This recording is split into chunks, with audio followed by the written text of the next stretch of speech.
we're just starting projectile motion. You've learned about vectors and how they have directions and so forth. A projectile is just an object that is moving both horizontally and vertically. It's an object that has been given some sort of initial velocity. It's only affected by gravity. A projectile, we can break its motion into two different categories, horizontal motion and vertical motion. The horizontal motion is side to side, and the horizontal motion is unaffected by gravity, which means whatever horizontal velocity the object has, it has it throughout its entire time in the air. Okay? It's constant velocity. And there's only one equation that we need for that, and that is velocity is equal to distance divided by time. Of course, I can rearrange that to say distance is equal to velocity times time, or time is equal to distance divided by velocity. And I'm going to put little in the velocity and the distance variables to indicate that we're talking about the x direction, not on time there. So this single equation involves all three variables that are related to the horizontal motion. And it's constant. There's no acceleration. So once an object becomes a projectile, its x velocity is unaffected by gravity. All right? In the vertical direction, however, we do have gravity. So the velocity is changing in the vertical direction. The acceleration is caused by gravity. And we have different equations to find velocity and to find displacement or distance that an object travels in the vertical direction. Last, we have time. Time is the thing that is common to both. Once an object becomes a projectile, it becomes a projectile at the same time, horizontally and vertically, and it hits the ground at the same time, horizontally and vertically. It can't hit the ground in the horizontal direction without also hitting the ground in the vertical direction, right? So time is common to both. So that means when we're missing some variables on one side, we can generally solve for them by looking time, and it crosses the two sides of equations. So the first thing to do when I'm solving a projectile problem, draw a line, make a T-chart, and I have my vertical and my horizontal equations and information separately. And then I'm going to follow essentially the guess method that we've already learned. So I look at my problem statement here, and this is number 1A. It says you're across a counter, and you accidentally slide it too hard, and it slides off the edge of the counter. The countertop is 1.05 meters above the floor. So a vertical measurement or a horizontal measurement? Vertical, right, it's in the up and down. So I'm going to put that in the vertical section. Distance dy, the y indicate that it's vertical. Normally I would have said d, right, but dy is going to be 1.05 meters. And I included a negative sign in here because it's just good habit, because we're going to look at non-horizontal projectiles, projectiles and angles, where we have positive and negative velocities and distances. So I went on and included the negative. In reality, if you count gravity as positive and height as positive, for horizontal projectiles, it works out the same anyway. Okay, what else do we know? The plate flies off at 0.74 meters per second. So is that a horizontal velocity or a vertical velocity? The plate flies off the countertop. Yeah, horizontal. So that's Vx, 0.74 meters per second. The question says, how long does it take to fall? So I need time. I need time. Can I solve for time with what I know right here? Oh, and I threw in my A, minus 10 meters per second squared. Acceleration due to gravity, you're always going to be able to use minus 10, except in the labs. The lab that we're going to do next week when you guys come back from the long weekend, we'll use 9.8. Okay, but using 10 or negative 10 is fine for approximations and worksheets and stuff. So I do have an equation. The first thing I did was I picture before I started all this, and I moved it over here. So our picture basically is showing that, right? And we've got all our measurements here. We've got our Vx, and we've got our dy. Okay. So this is the equation I'll use, 2 dy over a, and take the square root of that for time. Make sure that all of that is together before you take your square root. Depending on your calculators, I've seen a lot of you leave this out and take the square root of 2 dy and then divide the whole thing by a. You don't want to do that. When I solve for this, I end up with time is equal to 0.46 seconds. Now, what I want to see on your work is I want to see your letter equation, and I want to see your correct substitution of your values into that letter equation. And then I want to see your answer. So this stuff in between right here, I don't really care to see. These two things here. So I want to see your letter equation, your correct substitution of your values into your letter equation, and your answer. You can leave this out. I just did that for people who want to see every little step in between. In reality, I don't hardly ever do these steps because I plug this into my calculator and just go straight to there. Okay?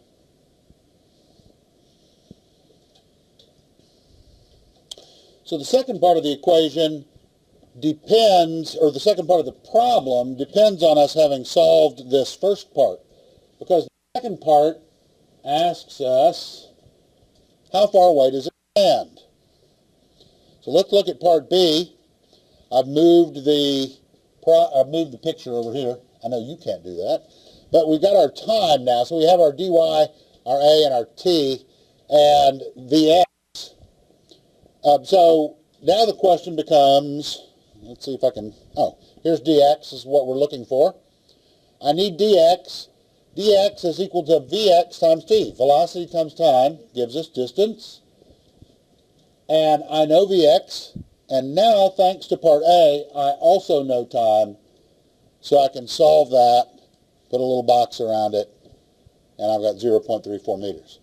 So again, I want to see the letter equation, the correct substitution, and the answer.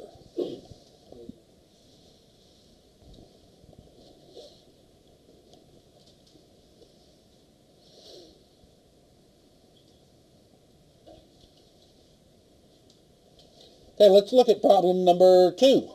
A ball rolls off the edge of a table that is 1.15 meters high. The ball lands 0.65 meters from the base of the table. Calculate the ball's horizontal velocity as it left the tabletop. The edge of the table is 1.15 meters high. Is that horizontal or vertical? Vertical, right. So we'll plug in our 1.15 meters as dy, put in a negative sign to indicate that it's down below our starting point.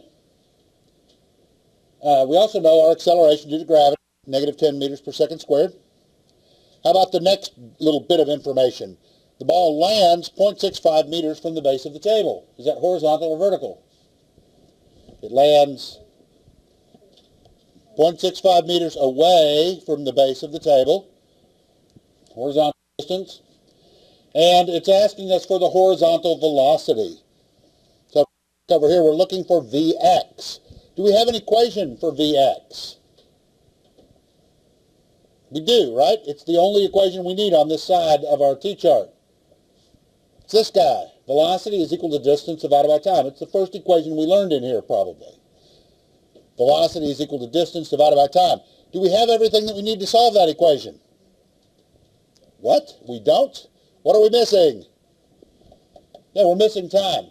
So somehow we need to figure out time, the time that the ball is in the air. And we can do that from our free fall equations. The free fall equations on page 14 in your notes, or in the free fall notes that you have a few pages beyond that. And we have an equation for that. We used it in problem 1a, and that's this equation. Time is equal to the square root of 2 dy over a. So we substitute in our numbers, and we get 0.4796 seconds. Notice I left some extra sig figs in there. The reason I did that is because this is not an answer. This is an intermediate step, and I don't want to round off too much until I get to my final answer. I rounded this a little bit. I mean, otherwise it was like 9 digits long in the calculator.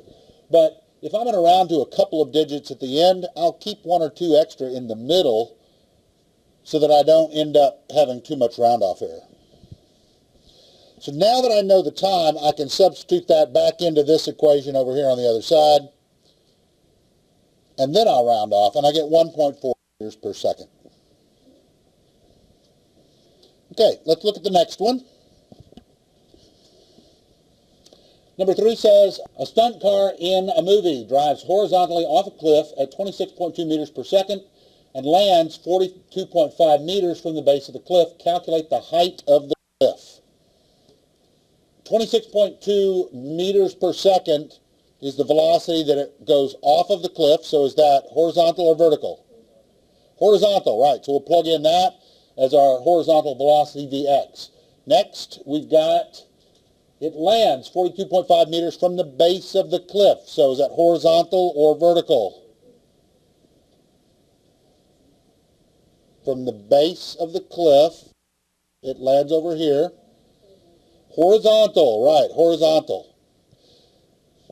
Let's draw a picture, just in case. We have cliff.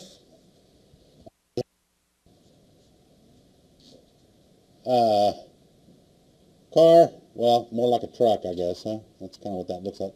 And then, and, wait a minute. It's a movie. So what do we know about movie crashes? Yeah, fire and explosions. So we're looking for, we know this, and we know the velocity, so we're looking for this. What is the height of the cliff? So we're looking for dy.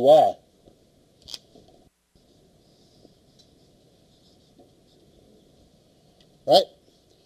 So,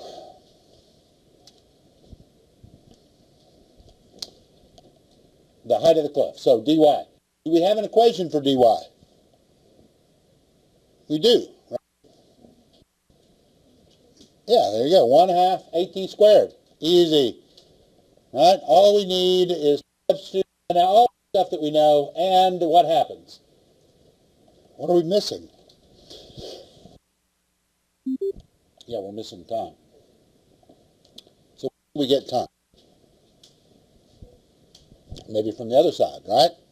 We have this equation, velocity is equal to distance divided by time. And we know velocity, we know distance, so we know these two. So if we just rearrange this equation, time is equal to dx over vx, we should be able to solve for time. We do that, we have our 42.5 meters, our 26.2 meters per second. And when we do, we get 1.622 seconds. If you can read that through my fiery crash. There we go. Even better. So now I'm going to take this number, move it back over here. Now I can solve this equation. I moved it kind of to the center because I was running out of board space here. But 1/2 times minus 10 meters per second squared times 1.622 seconds squared. I'll round off at the end. Like I said, I left those extra sig figs in there. And I've also done something here. I'm going to flip the sign kind of arbitrarily, which means really for no reason whatsoever. And I'm going to say 13.2 meters because a cliff is minus 13.2 meters high, is it? We don't talk like that. We say 13.2. But really the calculation shows that it's 13.2 negative below my starting point because my starting point was at the top of the cliff.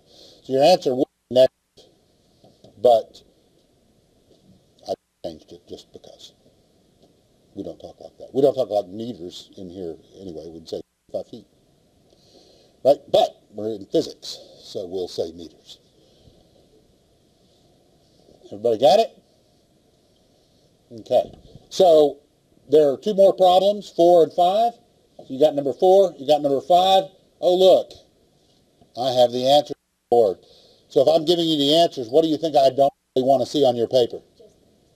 Just answers, right. What am I really looking for? The work. Absolutely right.